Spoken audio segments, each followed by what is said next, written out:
Thank you, everybody, for watching Eastern Volleyball Network. Graham Knight, one of our more regular contributors from the Midwest, Joe Ruzick, is here with me to bring us a AVP New Orleans men's prediction video. By the way, you just called yourself Graham Knight. So I don't know if there is a nuptials we need to be celebrating, but that's 10 seconds in. We've already botched one of our own last names. Okay, we gotta leave it in though. Kevin's gonna appreciate that.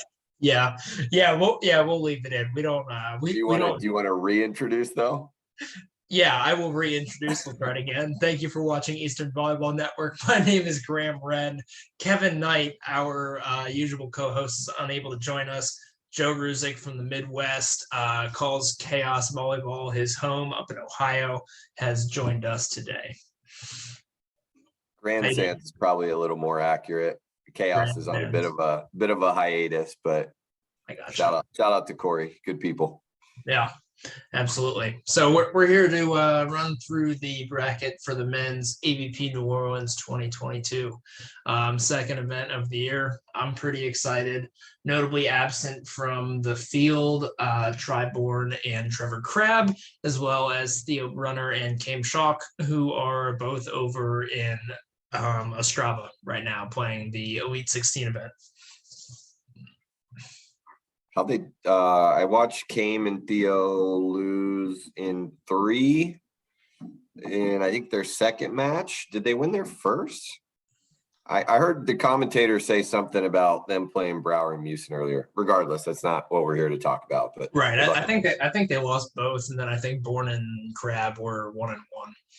Okay, they beat that somewhat new and hot Estonia team in 3, 16-14 in the third. It was an entertaining match. But anyway, without further ado, the 1 versus 16 seed, Phil Dahlhauser and Casey Patterson against Noah Dyer and Chase Frischman. Dahlhauser Patterson, kind of this pairing that Graham back in 2014 would have been really, really excited to see. And now, they're in the twilight of their careers teaming up for the first time. So that's kind of exciting. Chase Frischman and Noah Dyer, the 16 seed, earning a bid from the AVP Next in San Antonio this past weekend. And frankly, earning that bid going through, a brutal part of the bracket. I think they went through Gressel and O'Gorman. They then went through somebody else pretty strong, and then I believe they went through Palm and Rodriguez in the semi before they lost to Benish and Tim Brewster in the final of that tournament. But yeah, I watched them play a little bit on one of the feeds down in San Antonio. They look good. I don't know much about Noah. I was talking to one of my buddies, Ben Pung, yesterday at pickup. I think he said he's out of Pepperdine. Split time is an outside as well as libero. So those indoor guys get a ton of touches. Obviously going to be a quality player, but it's probably his first main draw as far as I know. And to be welcomed by 2 seasoned Olympians in Casey Patterson and Phil Dahlhauser. I can't see that going well for the newbies there. Chase has been around a little bit, but they're going to be undersized. From a ball control and setting, especially, Casey and Phil are going to be tough. I assume you target Casey in that match. Thoughts? Yeah, I would. I would think we saw what happened when anyone decided to give Phil balls in Austin. So I would go ahead and I'd try to go at Casey and hope for the best. Yeah, Casey and Ed didn't make quite the electric pairing that they were billing themselves to be. But I think Phil and Casey get through match 1 comfortably. Yeah, for sure. I have to agree with you there. 8 versus 9 seed, we have Miles Evans and Ed Ratlich, who you're just talking about, against Evan Corey and Bill Kowinski. Miles Evans making his 2022 AVP debut, didn't make it down to AVP Austin. First thing that jumps out to me about this pairing, Miles Evans, historically a right side player, but playing on the left. I mean, I know he played outside in college, so I mean he should be relatively comfortable over there. But something that jumps out to me just kind of from the start when you think about little things that can decide a match. Yeah, I think this is a good first round match, probably for all parties involved. I mean, it's not like you're running up against one of the favorites to win the tournament, but you have kind of a new pairing in Ed and Miles. Miles used to play with Bill, correct? Yeah. And then you have a righty lefty combo on both sides of the court. I'm gonna go with Evan and Bill. I think they've been playing really well, trending in a good direction, coming off of a Norseca win also. I just like their game a little bit better. I think Miles, to me, is probably the best player on the court. But I think the reps that Evan and Bill have been getting, and kind of their trajectory at the moment, I like them as a more complete team in that match. For sure. Yeah, and I think kind of the strategy of a lot of teams playing Kalinsky and Corey has been to try to target Kalinsky and kind of make Kalinsky do everything. And frankly, Kalinsky has been very proficient at particularly when the blocker's serving and having to run up, shoveling a nice option up near Evan Corey's pin and letting Evan's athleticism take over. They've been real successful doing that, and I'd look for that to continue. Bill is a better blocker than I ever thought. Like, he Yeah, gets a lot of blocks for points and doesn't seem like that imposing of a guy up there, but right. he gets a lot of points at the net. So I've been impressed by that. I mean, Ed's going to take a bunch of balls on two and do goofy stuff. I just don't think at this point he's got an overpowering arm. And Evan's defense is much improved. Might be a little home cooking there for him as well. I think Coconut Beach is going to be rocking for Evan Corey tomorrow night. Yeah, Also, sure. another cool thing is that they're late starts tomorrow. So Yeah. it's going to be matches under the lights tomorrow night. So fingers crossed that the YouTube feeds hold up down for the AVP, because losers like me on a Friday night are going to be camped on the couch watching that. Yeah. Yeah. I mean, they did a pretty good job through AVP Austin. I don't think we ever really lost connection with the feed, and we're able to get, center court and court one.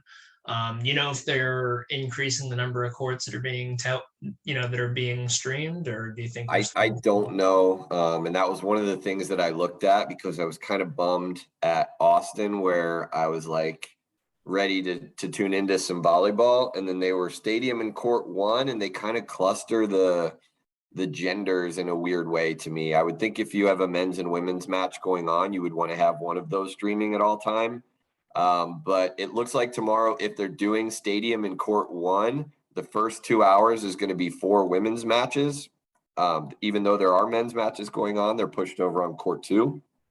But that works both ways. I think I'm cool not having 2 men's matches going on, because really flipping back and forth on YouTube is a little bit difficult. So you're probably locked into just one.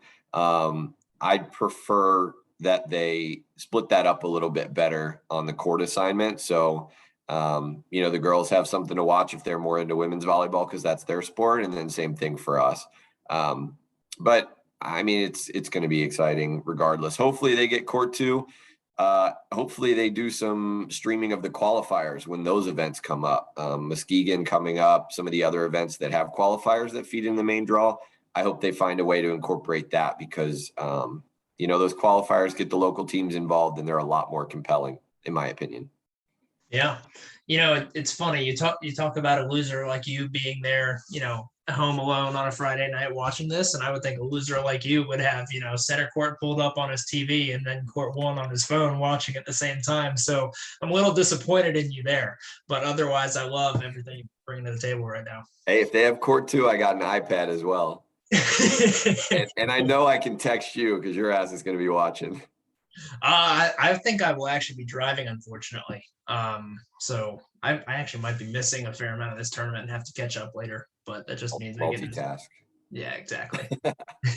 We've made it through 2 matches. This thing's going to be 3 hours, by the way. Yeah, let's speed it up a little bit. All right, we got the 5'12" Billy Allen, Jeremy Casebeer against Skyward Del Sol and Andrew Dentler. What jumps out to me, Billy Allen, Jeremy Casebeer ran into Skyward Del Sol round 1 of AVP Austin.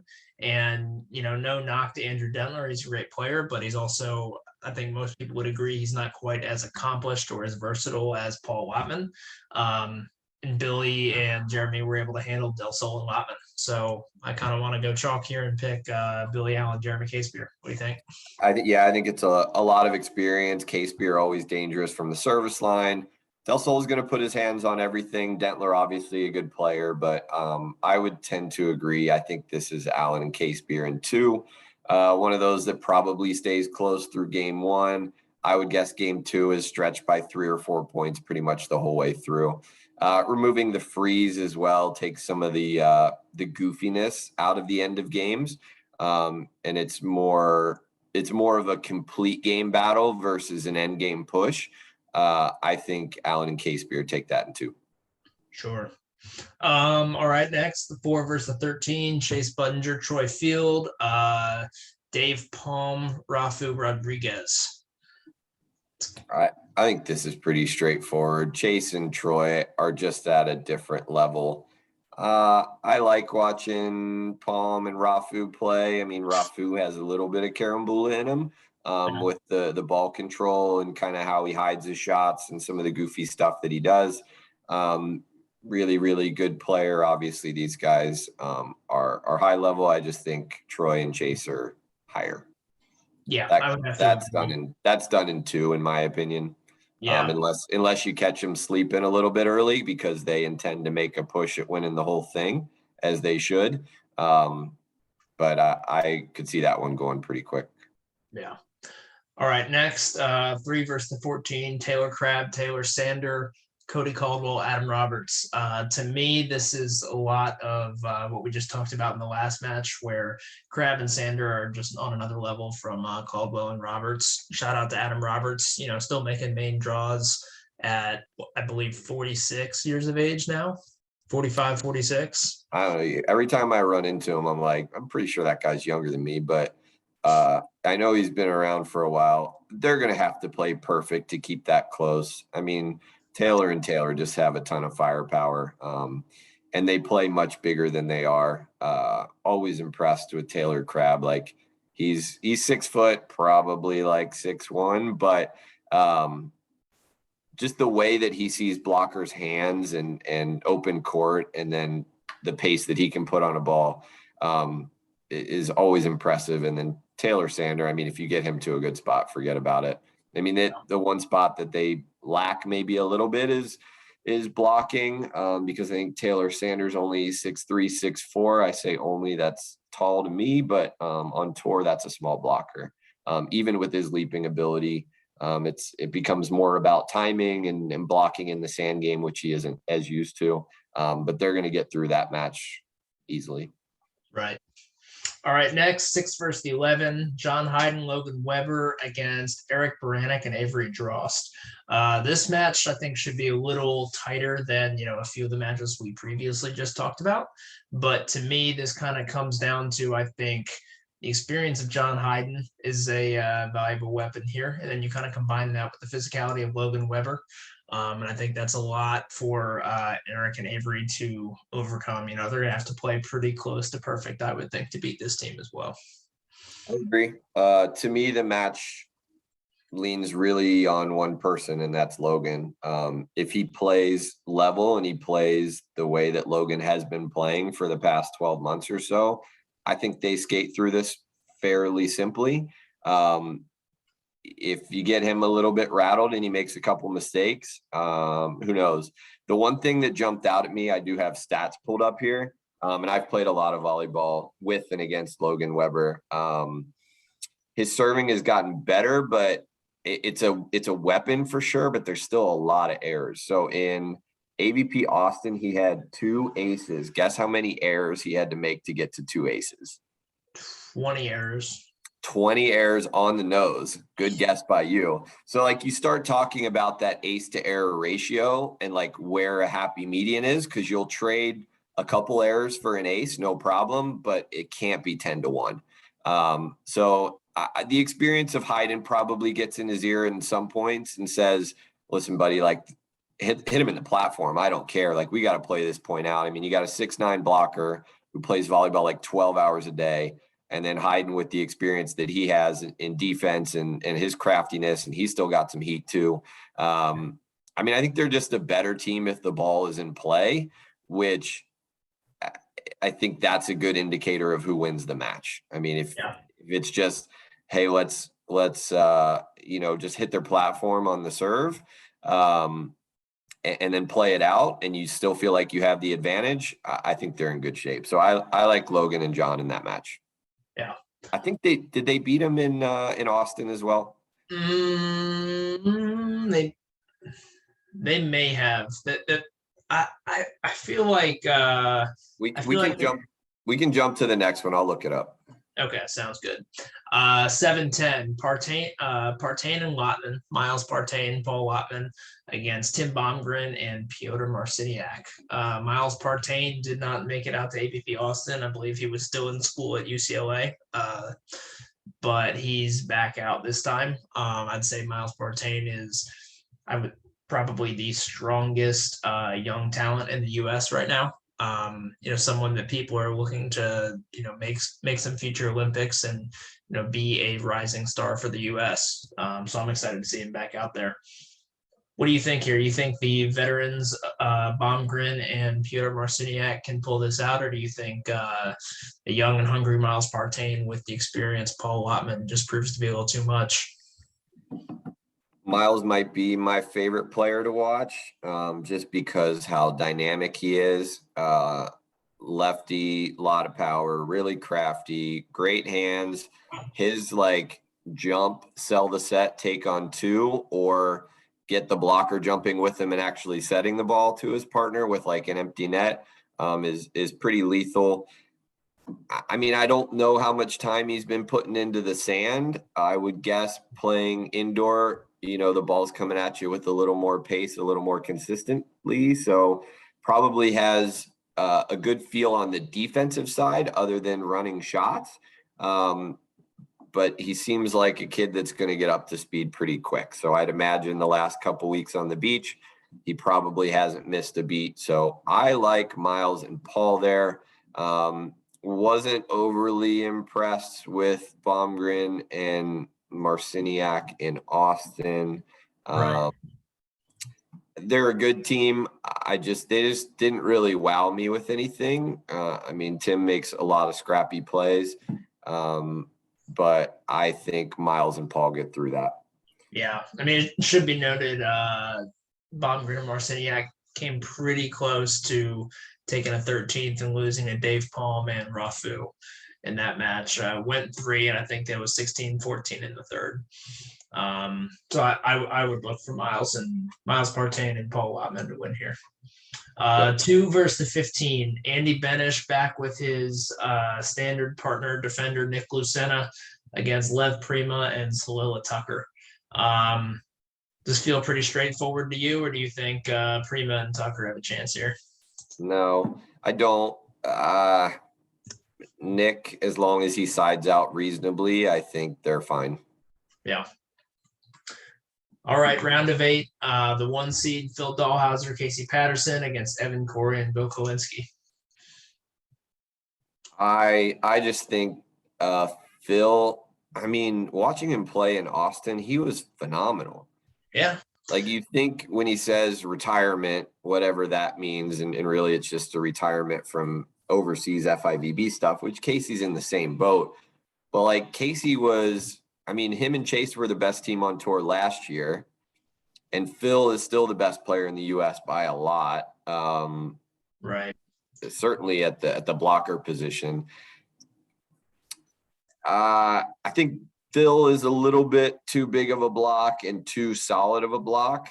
Even if you let Evan swing quite a bit, I mean, he's going to score points, but Phil's going to get a couple stuff blocks, and I think they're just going to side out at a really high clip. So, I mean, I wouldn't be surprised if Evan and Bill make a little bit of noise and keep one of those games close, but I think it's over in 2.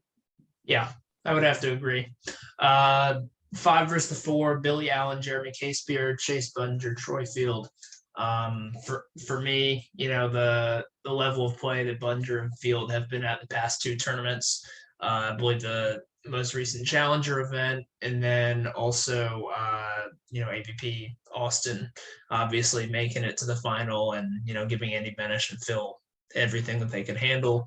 To me, this feels pretty cut and dry. Probably Chase and Troy in two. But it should be noted Jeremy can go off from the service line and then maybe it goes 3. Yeah, I was going to say, do we set like a number of aces that Jeremy has to get in order to force this to 3? I mean, is it like 5.5 is probably the line? And I would say under that, it's in 2. Over that, it goes to 3. I like Troy and Chase in that one. Yeah. And I'll use my metrics to gauge if it's 2 or 3. Fair enough. All right, next we have 3 versus the 6, Taylor Crabb, Taylor Sander against Logan Weber, Johnny Hayden. They played at the last tournament, I think. And just to double back, Logan and John did beat Eric and Avery and Austin in the Contenders bracket. They won 16 and 14. So that's kind of convincing. Let me go back. I mean, I think that's Taylor and Taylor all day. And by 16 and 14 being kind of convincing, you mean very convincing? Yeah, it's very convincing. I mean, a 5 and a 7 point spread at this level, like those are comfortable wins. Yeah. Maybe they didn't play each other. I thought that the Taylors knocked John and Logan down, but I could be way off on that. No, they lost to the other Crab, Trevor. No, it's Taylor and Taylor here. I think John Hayden is probably a little bit past the level of competing with those younger guys. And Taylor, I mean, I think it'll be I hope it's a match that they stream because it would be one worth watching. I mean, I think it gives you a gauge of where Logan really is, right, in terms of being, one of those guys go forward U.S. blockers, because he's starting to take that place. Like Andy Benish is the other one, but those are the two guys up and coming for sure. And if Logan can put a stamp on that match, even though I think it'll be in a loss, but if he, displays some blocking prowess against those two guys, you got a shorter guy that's super crafty. You got a bigger guy with like a rocket of an arm. So it's going to require a little bit more at the net than he's probably tasked with playing against some other teams. So we'll see how he holds up, but I think that one probably wraps in 2. Yeah. And now what in my mind is the most interesting matchup from this round. Andy Benish, Nick Lucena against Miles Partain and Paul Lotman. To me, if any of these matches don't go chalk, I think this is the one. I'm not saying it's not. I'm not saying that Benish and Lucena aren't going to win, but regardless of whether you serve Miles Partain or not, he's going to find a way to influence the game inside out. A lot of teams, will try to pick on one player, and what Miles Partain brings to the table doesn't really allow that to happen. He allows Paul, to really spread the offense and make Andy Benish move. So I think that should be really interesting. But I do think that the experience of Lucena and Andy Benish is going to be a little too much. So who do you serve? You serve Miles? I mean, I think honestly, I think you kind of have to feel it out. You if you serve Miles, you're allowing the top young prospect to try to get comfortable inside out. Or you can serve Paul and allow Miles to influence the game with his, option decision making, if that's something you want to exploit. I guess it depends on, Miles has been playing AVP main draws for a few years now, so I'm sure they've watched some matches, watched some film of him. So I guess it depends on what they're seeing in the film. Would they rather attack his decision making on two, or would they rather deal with what he wants to do from side out? This match is all about Miles for you. I go at Paul. I go deep serves on Paul. Try to take away that on two game. Sure. I think Miles, just from a court vision and being extremely dynamic, I wouldn't want to play defense against him. If you're Nick and Andy, I think Nick is one of the more seasoned, better defenders that the U.S. has had over the past decade, and Andy is a good up and coming blocker. I think Paul is a little more straightforward with his offense. I think Andy's tall enough and lanky enough to affect shots that Paul wants to hit, because I think he's more of a go over the top guy with shots versus Miles. I think can sneak it past your elbows. He can go over the top. He probably finds a lot more angles than Paul, or Paul's just going to rip balls, and he's going to score a lot of points that way. But I think you get a couple blocks. I think you get a dig here or there. To me, it's going to be Nick's side out game. And I think that, man, I really don't know which way to go in this one. To be completely fair, when I watch on the national stage, I think Nick is a little bit compromised as a side out player. I mean, obviously we're talking about against the best players, blockers, and defenders in the world. So put an asterisk on that. He's obviously elite. But I think that's where you can score a couple points, is you get a bad decision on a roll shot here or there, and you go pick it up. I still like Nick and Andy. I think Nick brings a level of experience that nobody else on the court has. Andy is riding a heater. That dude's winning everything. So I like them. I wouldn't be surprised if this went 3. To me, it really comes down to Paul's side out game versus Nick's. And that's where it's at for me. Andy's a good enough setter. I would say Miles is a little bit better with his hands. But I think all of these players are going to be in pretty good positions all match, as long as serve receive stays under control. So it really is just going to come down to how do you score and manufacture reels, and then making sure you're just handling your side out game, which is probably the most generic volleyball answer that anybody has given ever. But to me, it's Nick siding out versus Paul, his side out game, and then where you're scoring the real points. Because I don't think anybody here is bringing a crazy serve. I know Paul has probably got the most firepower from back there. So it's the little bit out of system you can push them. But I think from there it's playing them straight up, and it's our side out versus yours. So since we're now through round 2, here's the question. If you're Andy, who would you rather be playing with this weekend? Well, I think the better question is, who would you rather be playing with in Stade? And I think we already know the answer there. Apparently he's on the entry list for Stade with Phil. Really? Yeah. Retired Phil that doesn't want to play FIVB. Yeah. I mean, I think, I mean, when you think about, not disrespecting what Nick brings to the table, but, I think if there's anything that watching the Netherlands men's beach teams has shown us, it's that you can win a lot of matches by just having 2 big guys out there. So if you're asking me, I mean, I would still say Dahlhauser's the best U.S. player. So I would agree with that.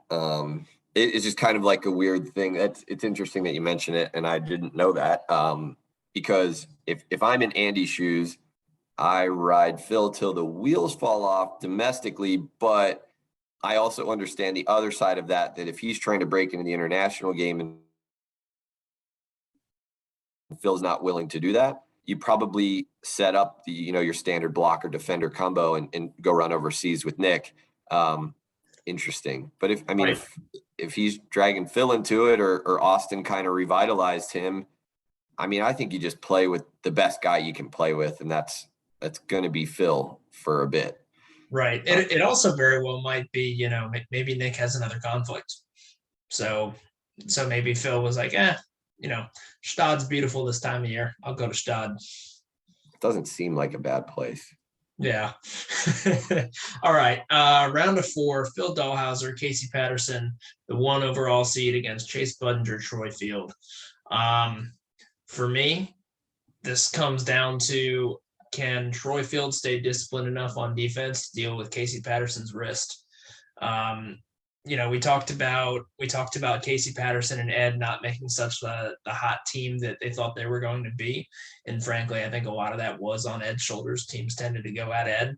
Now, unfortunately, teams have to deal with Casey Patterson, and I think Casey Patterson peacocks his way through this match.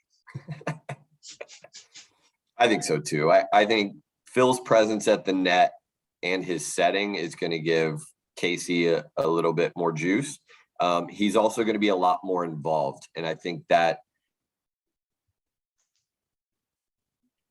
when you play against Casey and Ed, if you just go at Ed all game and you kind of take Casey out of it, he just becomes a setter in that match, really. And I think for a guy that's super high emotion and likes to get the crowd involved, if that's all you're doing, that probably gets pretty frustrating. And he just doesn't carry the same mojo with him as he will, because he's going to get a bunch of balls with Phil because he's got cherry hands and Phil is 6'9" and puts everything away. So he's going to see a lot more. He's going to be a lot more involved. I'd have to imagine playing defense behind that block probably isn't the worst thing either. I think they're going to be a fun team. I actually like Phil and Casey in that one.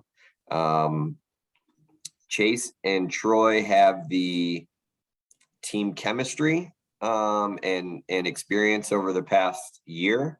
I just think overall skill and experience wins this, even though it's skill and experience that have been kind of acquired separately. Sure. All right, moving on to the other match, Taylor Crabb, Taylor Sander against Andy Benish, Nick Lucena. I like the Taylors there. We are just agreeing on everything. I would love to think that Taylor Crabb would find a way to take over this match. I think time and time again, when we watched Taylor and Jake play Nick and Phil, a lot of those matches came down to did Taylor and or Jake get enough opportunities to exploit Nick inside out, or was Phil over to take over at the net blocking against some of those other guys? And I don't think Andy Benish is quite up to that task just yet. So I would like to give the edge to the Taylors. I agree with you there. Andy will score some points for sure. Taylor Sander just seems like a guy that you're just not going to dig balls, like unless you just get blown up in the right spot. Or, if you get him a little out of system and you force him to hit shots, I think that's probably the one area that wouldn't be super crisp. But if that dude's in system and he's got a single block on him, even with a smaller court, it's bombs away. I'm looking at stats from the last tournament just to kind of understand where people were targeting without watching a ton of it. And Taylor Sander had 117 attempts to Taylor Crabb's 147. But Taylor Crabb also had 67 digs. So I think it looks like Taylor Sander was targeted maybe a little bit more, but it was fairly even. But he hit 513 and Taylor Crabb hit 417. I like the Taylors. Yeah. I just think it's a little bit too much. And I think those guys are going to start getting their act together because they're making a big push to 2024. And they really have to start winning domestic stuff and contending domestically in order to kind of get that life to go overseas and play through some of the qualifiers. Because the way that FIVB is structured now with the Elite 16, like they need to rack up some points. So I think you sharpen your teeth here. And those guys, I think, are trending in the right direction as they get more experience. I don't know if you would call that like a breakthrough win for them, but it gets them to the semis. And I like for them to get through that. Yeah, I was going to say like this whole kind of like spring and off season or preseason, it seems like every 2 to 3 weeks you go and watch Taylor Sander and Taylor Crabb play, and it looks like Taylor Sander has added something new to kind of what he's doing blocking wise, and it's just kind of like, okay, it feels like it's as much as we're talking about inexperience at this level as an undersized blocker and how important it is on timing, it seems like he's just rapidly improving week in, week out. And I would like to think that hopefully soon they'll be, like you mentioned, breaking through on the international scene. Next 13, we're going to move to the contenders round now. We've got the 13th place game. Tim Bongren, Pyotr Marciniak, Lev Prima, Salila Tucker.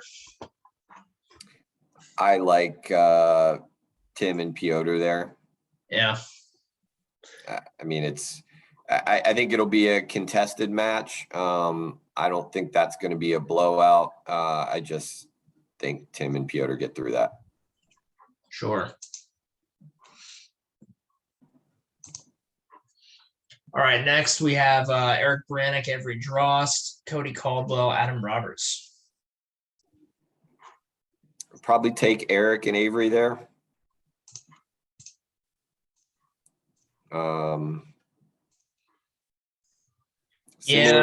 Similar-ish teams. I got to watch Cody and Adam play down in San Antonio, not this past weekend, but a few months ago. I was down there for work.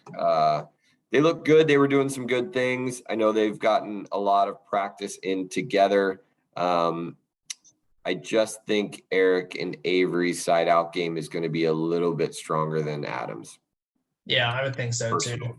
And kind of to add on to your comparison of, very similarly structured teams, one thing that should be pointed out is I think Baranek has a certain amount of power that Adam Roberts does not have attacking wise. And at the end of the day, from a side out perspective, I think that's enough to make a pretty big difference. All right, Dave Palm, Rafu Rodriguez, Skylar Del Sol, Andrew Dentler. Is that what was the an NVL matchup basically? Come up with the tour. Yeah. I actually like neither team, as you can tell by my hesitation, to win that match outright. I could see that one going either way.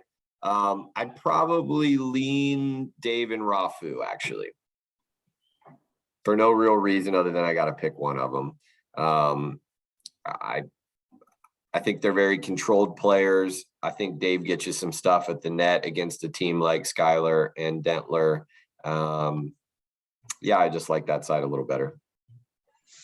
I think for me it kind of comes down to, I think if they attack Dentler more, I think Palm and Rodriguez will take it. But if they let Del Sol get a little too involved with the side out game, I think Del Sol and Dentler could take it. Okay. So what does the split on serve receive have to be for you then? Is it like 70-30 to Dentler? Is it 100%? Or like give me a line where if Dentler gets X percent of the serves, they lose. Okay. I think if Dentler gets, I'll say 70%. 70% of the serves they lose. Okay. Coach Wren with the insights. Should also be noted, by the way, Dave Palm looked very physical to me in Austin. More. You know what? He got rid of that dumbass shield that he wears, and he started wearing Oakley's, and it looks better all of a sudden. Weird. Yeah. All right. Shout out to Oakley, Joe's employer. Next, appreciate the paychecks every couple of weeks. Yeah. Last 13th place game, Miles Evans, Ed Ratledge, Noah Dyer, Chase Frischman. I think Miles and Ed get through that. From a height perspective, I think Ed will have enough in that match where his go on to stuff and blocking will be effective enough. And I think that's a tough team to stop. Miles touches high, has a lot of power. I think you got to steer clear of him. But his ball control and setting is good enough, and Ed is big enough against Noah, which I don't know his specs, but watching him play, I'd have to imagine he's like in the 6'4", 6'5" range. And Ed being 6'7" and extremely lanky, I think they'll be able to dispose of that team. For our bracket, we'll go with them, but I'm gonna take Frischman with my heart.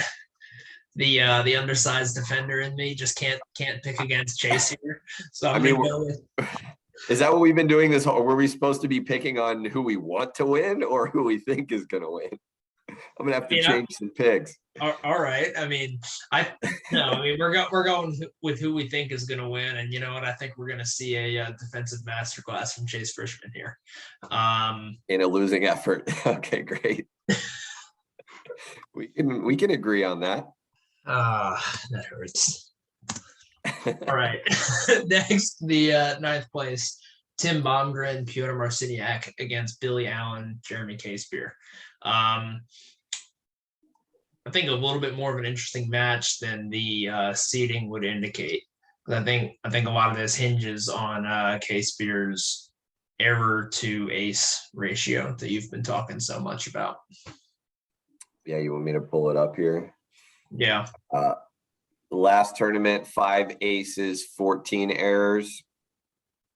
That's in the realm of meh, like not generating enough aces. That's like a 3 errors to 1 ace. I think that's probably on the borderline of, I don't know, average to being moderately unacceptable. I think you want it closer to like that 2.5 to 1 range. I'm not a sabermetrics guy, but at some point with the defender like Billy Allen, you got to give him a chance to play a little bit too. I like Casebeer and Allen in that match. If you're Casebeer and Allen, who do you serve? Piotr. Really? Yes. Interesting. Why? Because I don't want to deal with Tim Baumgren. I think Tim is crafty. I think he's one of those guys that really figures it out as the game goes on. To me, Piotr's a little more straight up and down. I have some experience playing against Piotr on tour. And we actually went at him with a little bit more success than partner Eric Zahn at the time. So I would go at Piotr. I think that's another one that you feel it out. I mean, you throw a couple balls Piotr's way, and if he settles in, then you go back to Tim. But I would go to Piotr. Gotcha. I mean, Casebeer is just going to be aggressive, so he's going to go for seams and sidelines. So I don't necessarily know if he's like targeting half the court. If he's serving in and they can pass it, I don't think he really cares who it goes to. It's going to be coming fast and hard. And you got to make a quick decision, and somebody's got to go get it. So, but if you're Billy, I would go to Piotr. Interesting. I think you go with Tim. Presumably. I would go at Tim. You know, I think Casebeer's looked a little shaky at the net blocking, and I think that kind of the variety of tempos that and kind of sets that Piotr likes to run would really put Casebeer under a lot of pressure. So if we're talking about where Billy Allen is going to go, right? Because we're not, to your point, we're not talking about who Casebeer is going to target, because Casebeer is going to target alleys, he's going to target seams. So if we're talking about what defensive look Billy Allen wants to see, I think he would probably want to take away a lot of the I don't want to call it gimmicky stuff that Piotr does, because it's not gimmicky, but kind of the variance and the varied offense and forcing Casebeer into uncomfortable situations. So from that standpoint, I would lean to go more at Tim. You think it's just a more traditional, predictable tempo, which is easier to play defense against? Right. Okay. You're wrong. So that being said, I think I think the key metric here is K-Spear's ace to error ratio. I think he needs to be in kind of that like I think 2.5 to 1 is the line. I think if he's worse, then Tim and Piotr take it. We're gonna have to write some of this stuff down. Forget all of these aggressive predictions. I think Allen and K-Spear take that pretty convincingly in 2, honestly. Okay. Well, we will go with Allen and K-Spear because I was only conditionally willing to pick. Okay.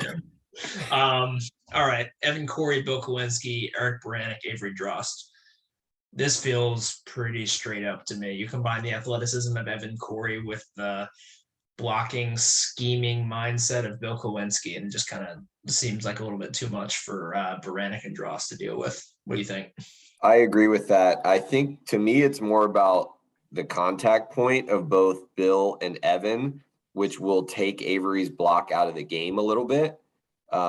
Because I mean, Avery is a sound blocker, but he's not blocking at the level of Andy and Phil and Theo and some of those other guys.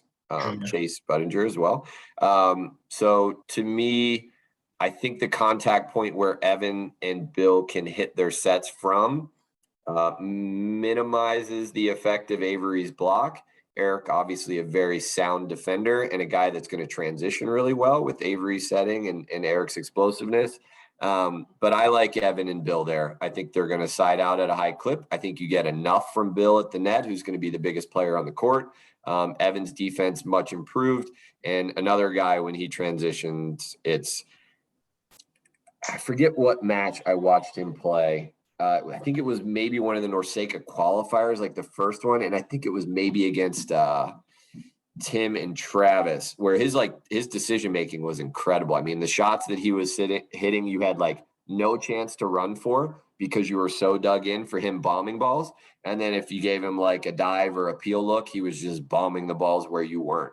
So he's going to be a swing first player just because of the angles that he sees and his vision and things like that. But when he mixes in that powerful approach, that big jump, and really forces you to be on your heels for a bang, and then he just kind of cuts it over the top of the block or hits it short in front of you.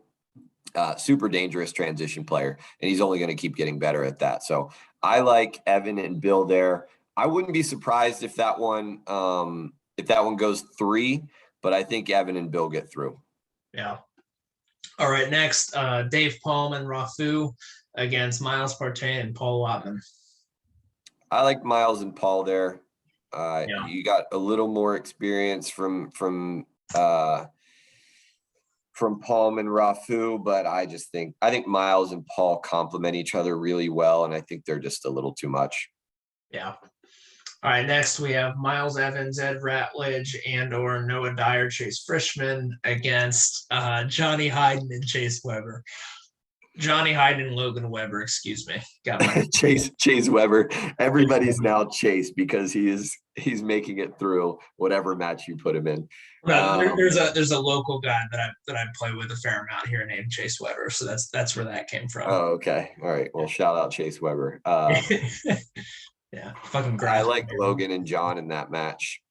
Yeah, I do too, and I think it's I think the scheming of Hayden on defense combined with the size of Chase at the net is going to be problematic for Ed to deal with, even at his height. I think they're going to get enough. With who at the net?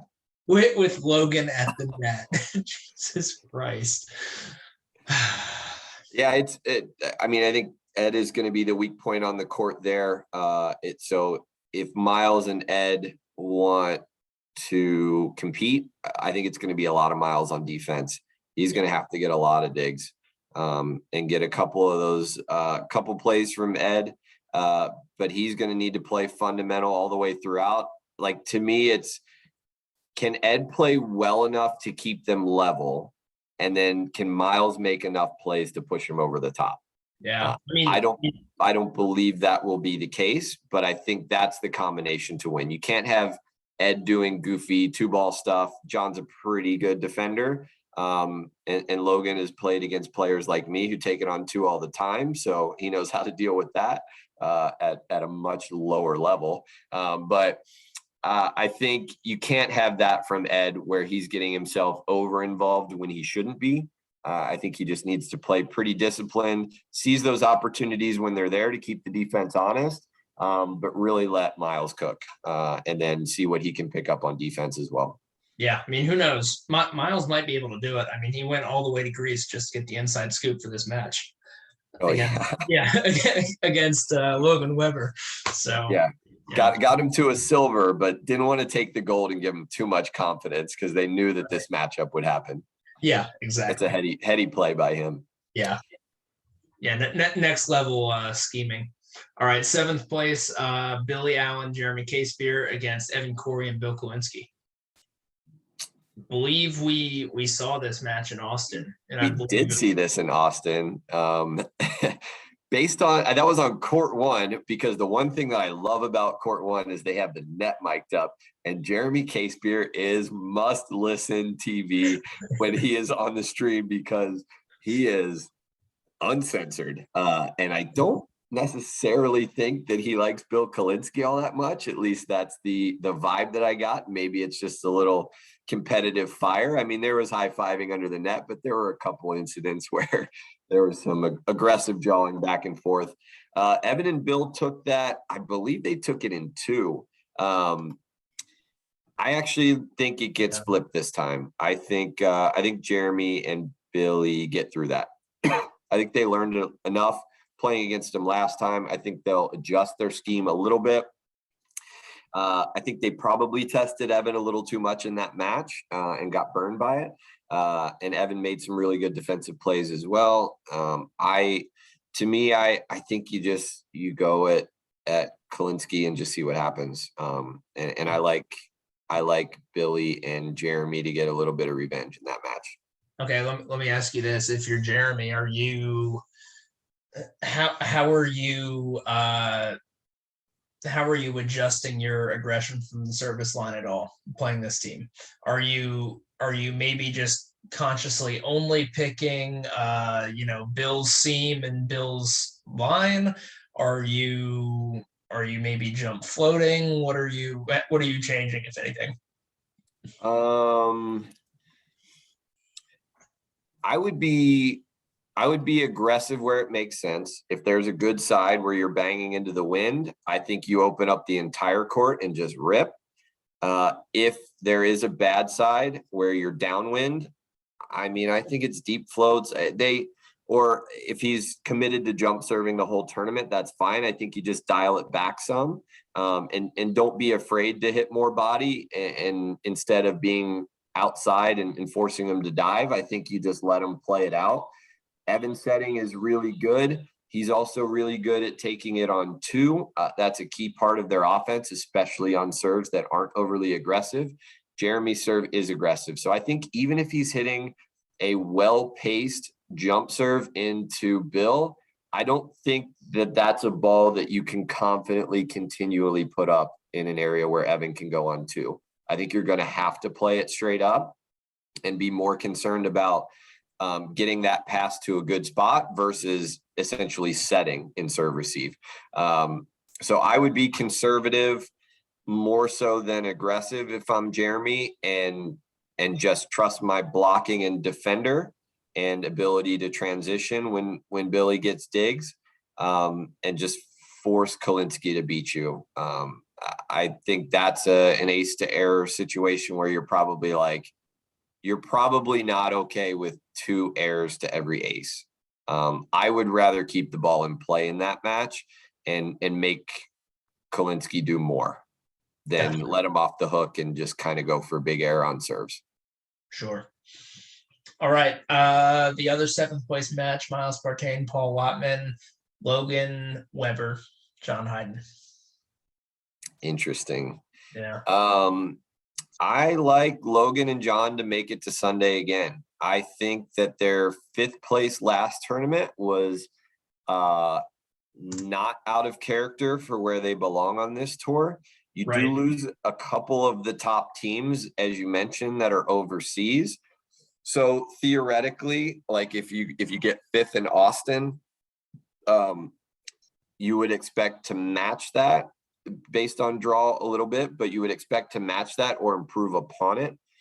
If you take two really strong teams out of the field, I know Nick injects himself in this tournament, which adds another team or layer that you would assume is going to be at the top, just because it's Nick Lucena.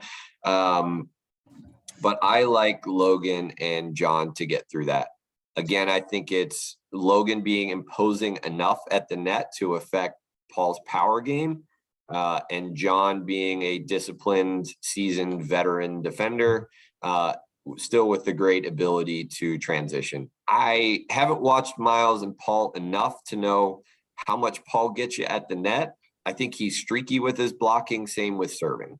I think Miles and Paul are probably a little bit more predictable, and maybe have like a lower ceiling, higher basement kind of thing than what Logan and John have, where I think they have more potential, but also more potential to be off their game, and a little bit worse if they're playing bad.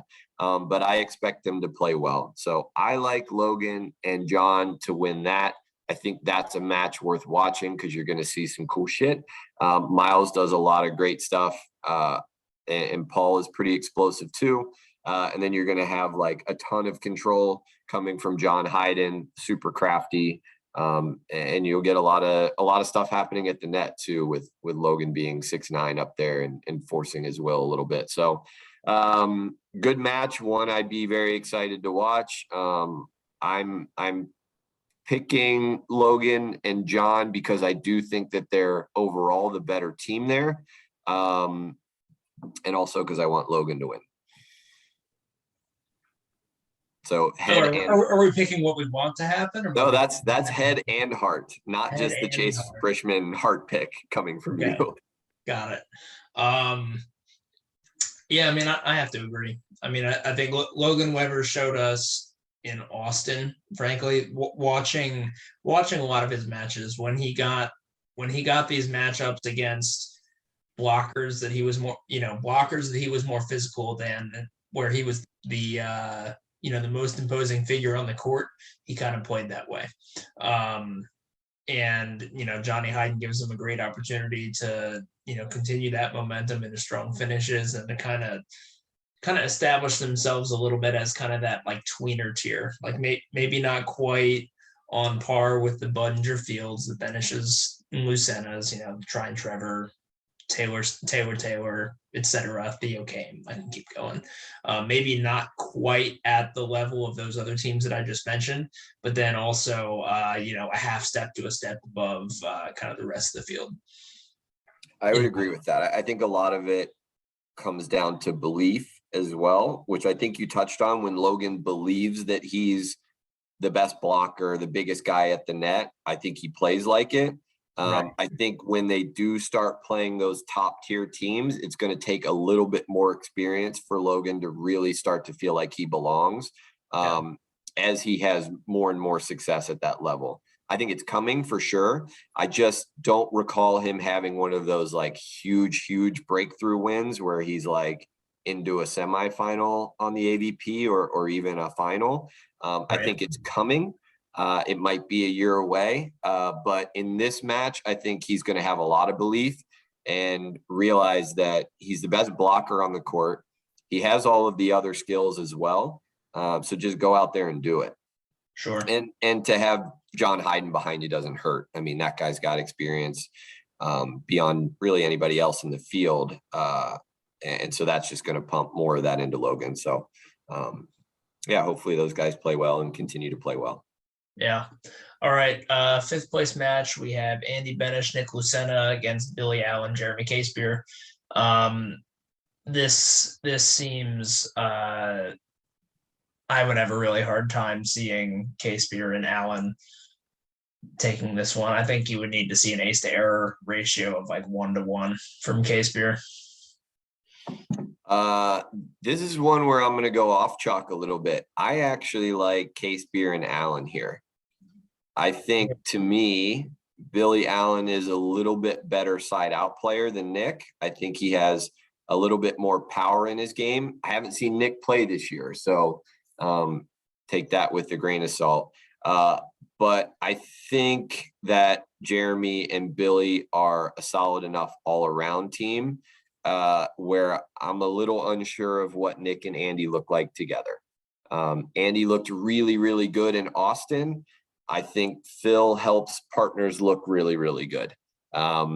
He's going to have to take a lot of ownership when he's playing with Nick because he's got to own the net. Where when he's playing with Phil, it's like, let's just go block. Any dig that we get is a bonus, but we're going to score points all day at the net.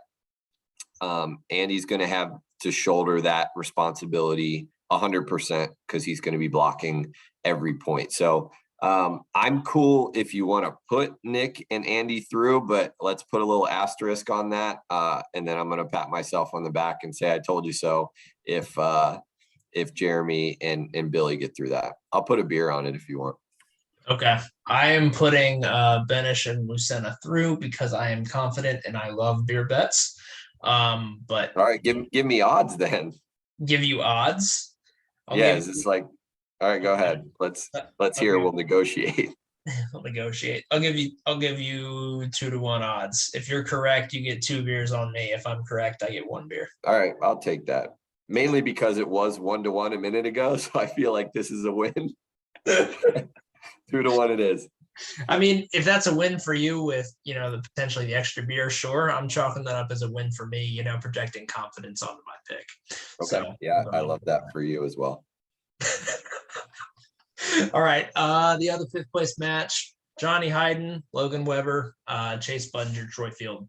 Going back to kind of what we were talking about a bit with Logan kind of realizing in coming into his role as, the biggest blocker on the court in particular matchups. I felt like in AVP Austin, he came out a little tentative again when he was up against some of the top tier teams. Like when he was against Try and Trevor, he kind of came out a little iffy, started hitting some high lines wide. Kind of the same thing when he ran into, I believe, Cayman Theo, I believe, was the other kind of high level team that he played, and kind of, came out a little jittery, came out a little nervous. And I think that'll disappear, with time and experience. But until that happens, I'm not ready to pick Hayden and Weber. And you kind of combine that with how strong Budinger and Field have been the past couple events and how physical they are. So I like Budinger and Field. No argument for me. I believe that Troy and Chase get through that. And 2, that's them coming off of a loss on the winner's side. Probably a bad taste in their mouth, and they want to get it out of there real quick and get back into the crossover. So I like Troy and Chase. Okay. All right. Next, we have Dahlhauser and Patterson against Benish, Lucena, and Asterisk. Who do you like here? I like Bill and Casey. Again, I think they're just a big, long team. I mean, it's going to be fun to watch Nick hitting against Phil's block. I'd imagine those guys know each other pretty well. Yeah. That would be a fun matchup to watch for sure. I think Phil is a better player than Nick. I think if Andy plays really, really well and Casey plays well, I think those guys probably cancel each other out a little bit. I like Bill and Casey in that one. I mean, I want to say convincingly, but I mean, that's a 3rd place game on the AVP tour against, with 2 AVP winners, Nick coming off of an Olympics and Casey coming off of a banner year last year. So obviously all really, really talented high level guys. I like Casey and Phil. I think it's the setting, it's the attacking and overall length of that team. Yeah, for sure. I would have to agree. I think it is an uphill battle for Benish and Lucena. Like if I would call this matchup like maybe 70-30 in Dahlhauser Patterson's favor. I would think like they probably win 7 out of 10 times. I think that's fair. Yeah. I think they win 1 out of 1 times in this tournament. Nice. All right, the other semi, Crab and Sander against Bunger and Field. Real interesting for me. Bunger and Field have looked better the past 2 events between AVP Austin and then the Challenger event. I believe Crab and Sander did not make it out of the qualifier. Bunger and Field did, and then I believe they also got a win in the main draw as well. I can't remember if they broke pool or not, but sorry, I was looking. Did we have this matchup in Austin or no? I'm looking it up. You're looking it up. No, I don't think we did. No, Buttinger and Field beat their Crab. Oh yeah, and then Phil knocked out the Taylors. Right.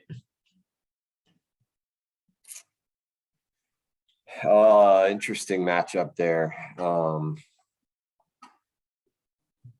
Yeah, because like Bunger and Field have been hot, but then also if you go back to there's a Norseca qualifier where Crab and Sander handled Buttinger and Field pretty routinely. I mean, the scores were pretty tight. I want to say 21-17, 21-18, something like that. I like the Taylors here, and my X factor is going to be Troy. I think Taylor Crab is a much better defender. The things that Troy can do offensively that Taylor Crab can't do offensively, like his contact point when he's like perfectly in system and where he touches and the angles he can hit, also lead to some errors every now and then, and they're errors that Taylor Crab doesn't make. And I don't even know if you go with Taylor Crab to begin with. But I think Taylor Sanders attacking at the elite indoor level that he's used to attacking, hitting off of Crab sets. It doesn't negate Chase at the net, but he's contacting it pretty high. And Chase is a super imposing blocker, but I don't even know if it affects it at the level that Taylor Sanders hitting the ball at. I didn't watch that match that you're talking about, but I'd have to imagine they got a couple blocks on Troy and Crab was running shots down and they just sided out at a wild clip. Right. To me, pretty that's solid volleyball from everyone around as far as a side out percentage goes. But Taylor were just a little more steady and just kind of kept inching a little bit further ahead. And to me, Troy's going to have to make up for some of the hitting errors that he's inevitably going to make with how aggressive and explosive he is at the service line. And I think the ball control that you get from the Taylors is going to negate some of Troy's serving prowess. So I like the Taylors to get to their first AVP final together through that match. Yeah. And I think of the FIVB caliber teams, I might even call Bunger and Field kind of on the weaker end of service pressure, which I don't think bodes well for them in this match. Yeah, so if you're, I mean, I would say they're a first tier team, but I would say they're like 4th or 5th on that first tier. Right. Potentially climbing though. All right. Final, Dahlhauser and Patterson against Crab and Sander. We're going with the head or the heart here, Joe. It's both for me, and I'm going Phil and Casey. It's hard for me to pick against who I would consider. I mean, I would say best player in the world. That's a little bit of bias, being a fellow countryman in the United States. I mean, Anders Mole is a bit of a freak. Some of those guys on the international tour are getting really, really good. But to me, it's all around game that Phil has. It just does so much. He's a guy that can negate a little bit of what Taylor Sander can do. If he makes the wrong swing, Phil's going to gobble it up. I think he affects Taylor Crabb's game a lot as well with how good of a blocker he is.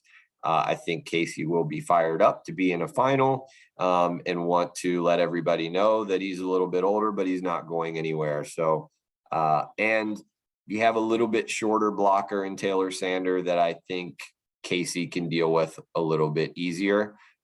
He doesn't have to force his shots as high where Crabb can go run him down.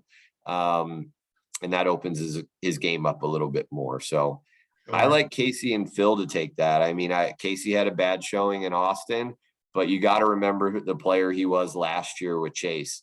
And Chase is really good. They had a good team dynamic, but you're not losing anything by going to Phil.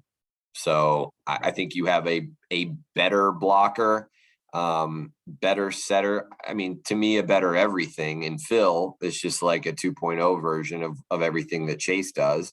Maybe he's a better basketball player.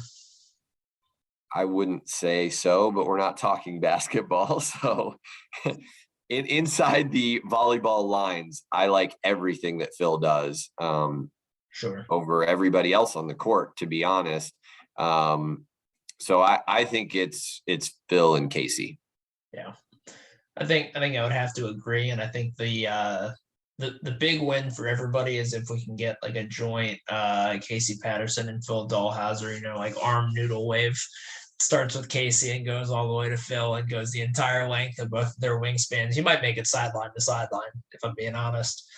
You think Phil has that in his repertoire?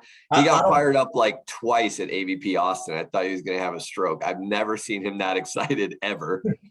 Like a couple plays that he made in game 2 of the finals that were kind of in hand. So Phil doesn't seem like a big emotion guy. Yeah. Last time, I sometimes go back and watch him and Todd win the gold medal. To see him really freak out, but I think he's been fairly mellow since then. But for what he lacks in emotion and fire, I think Casey makes up for it. Yeah. I have to agree with you. I can't pick against it. My heart from a standpoint of wanting USA beach volleyball to continue to be highly relevant on the international tour wants a Crabb and Sander victory here, but I think my head says this is 65-35, 70-30. So since I didn't watch the full video that you guys did for Austin, my apologies, but I'm too much of an egomaniac and I got boxed out of doing that one. So I didn't watch you guys all the way through. Did you guys pick Phil and Andy to win that tournament? No, we did not. Right. So now we have Phil being 2-0 going into a season he did not have a partner for. Well, he had John Sutton for a bit, but then I don't know. I guess he went a different direction. Okay. That's some AVP insider stuff there. Yeah. Yeah. I mean, it I don't know. It as great as Phil is, it still hurts to say that a guy that's semi-retired from the game at this point is hands down the best player in the U.S., which he is.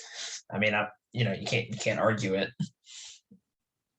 Yeah, I would love to see someone come along and take that title from him. And frankly, it would probably need to be Benish or Budinger, just from a standpoint of how blockers impact the game versus how defenders impact the game. We'd love to see it, but I don't think Benish or Budinger are really close to hitting that point either. Does it happen by the Olympics? So here's my concern. So congrats, Phil and Casey on winning AVP New Orleans 2022. But just for future state of U.S. volleyball, where are we at in a couple years? If I think Phil is still the best player, but he's not even vying for an Olympic spot, who are our two blockers? I think Chase Budinger is the next logical one. I mean, are Try and Trevor, do they stick around for a couple more years? Are they good enough to sustain? I mean, right now they're our number one team. So then who's next? I think actually Cam and Theo right now are our number one team. They weren't third for the last Olympics though, right? Try and Trevor were our third place team. Correct, but looking at both, and I'm not going to bring up FIVB world ranking because that's out of 8 finishes. They've played more tournaments; it doesn't do anything. But Cam and Theo actually passed Try and Trevor in entry points.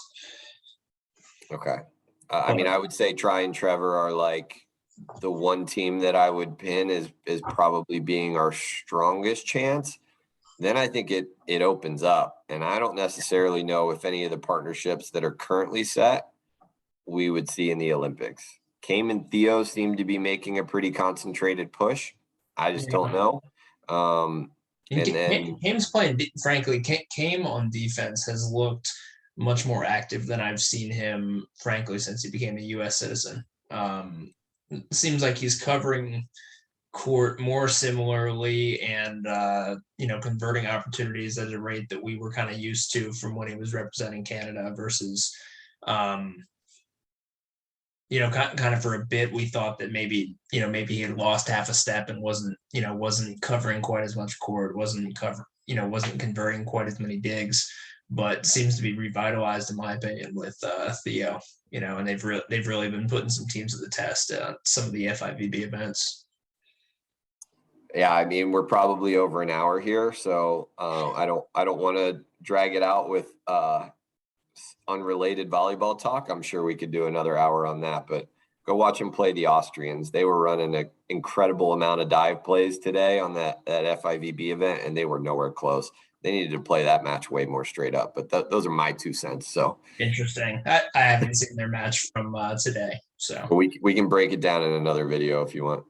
Okay, there we go. Speaking of breaking down videos, go give Joe Ruzik's YouTube video. Go give Joe Ruzik's YouTube channel a follow. I did a couple different breakdowns of some AVP Austin matches, which was pretty cool. And he even, his face is just in like the bottom left or bottom right corner. And it's mostly the match, so you don't even have to look at him. So that's pretty good. Know your strengths. Yeah. All right. I'm sure you're doing one of these for the women's, but I'll just give you the quick prediction now. It's Taryn and Kristen, by the way. Yeah. I am actually not doing it. I've got a buddy who is doing it. And I believe he is finished. And he went long enough that it's a part 1 and a part 2, because I guess he doesn't have Zoom Pro. Rookie. I mean, that's a 5-minute video. It's Taryn and Kristen until Alex and April are back.